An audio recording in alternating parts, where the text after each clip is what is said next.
అందం కోసం ఇళ్లల్లో అక్వేరియంలు ఏర్పాటు చేసుకోవడం ఒకప్పటి ట్రెండ్. ఇప్పుడు వాటి స్థలంలో కొత్త విధానాలు వచ్చాయి.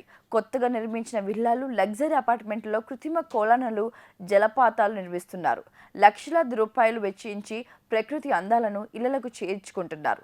కావాల్సిన పరిమాణంలో చెరువులు నిర్మించి రకరకాల తీగలు, పూల మొక్కలు, రంగురంగుల రాళ్లతో ఇళ్లలోని అలంకరించుకుంటున్నారు. అరుదైన ఆకర్షణీయమైన విదేశీ చేపలు, పూల మొక్కలను కొనుగోలు చేసి వాటిలో వాటి చుట్టూ పెంచుతున్నారు. వీటి అందాలు, జలపాతాలు సందడితో విల్లాల్లో ప్రశాంత వాతావరణం నెలకొని హాయిగా ఉంటుందని ఇంటి యజమానులు చెబుతున్నారు. కొనుగోలు వాతావరణంలోని వేడి గాలిని చల్లబరుస్తాయి. రోజురోజుకి నగరం కాంక్రీట్ జంగిల్గా మారుతున్న తరుణంలో ఇంట్లోనే ప్రకృతి అందాలకు ప్రాముఖ్యతనిస్తున్నారు. ఇందులో భాగంగా పక్షులు, పెంపుడు జంతువులను, జలచరాల పెంపకంపై ఆసక్తి చూపుతున్నారు.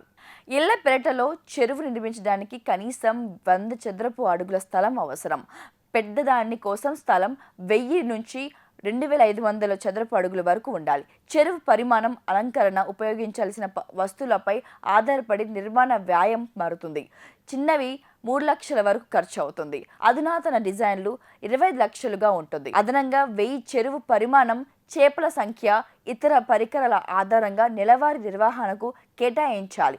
చెరువు, జలపాతాన్ని ఏర్పాటు చేయడం వల్ల తోట అందంగా ఉంటుంది.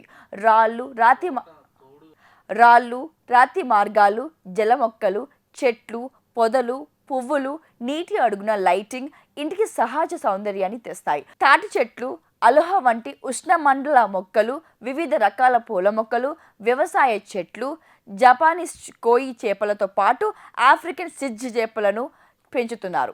చెరువు నిర్వహణ మొక్కలు ఎంపిక, ఖచ్చితమైన ప్రణాళిక దాని అమలుపై ఆధారపడి ఉంటుంది. చెరువు కట్టాలంటే 3 అడుగుల లోతు తవ్వాలి.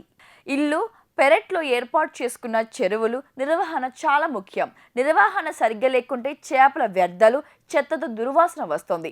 నీటిలోని వ్యర్థాలను ఎప్పటికప్పుడు తొలగించాలి. మొక్కలను కత్తిరించడం, నీటి నాణ్యతపై నెలవారీ తనిఖీలు, ఫిల్టర్లు, అలాగే వారానికోసారి పని చేయాలి. కుటుంబ సమేతంగా కొన్ని రోజులు వేరే ప్రదేశానికి వెళ్ళి వచ్చినప్పుడు నిర్వహణలో సమస్యలు రాకుండా ఉండాలంటే చేపలకు ఆహారం, నీటిని ఫిల్టర్ చేసే టైమర్ల వంటి ఆటోమేటెడ్ సిస్టమ్లను అమర్చాలి.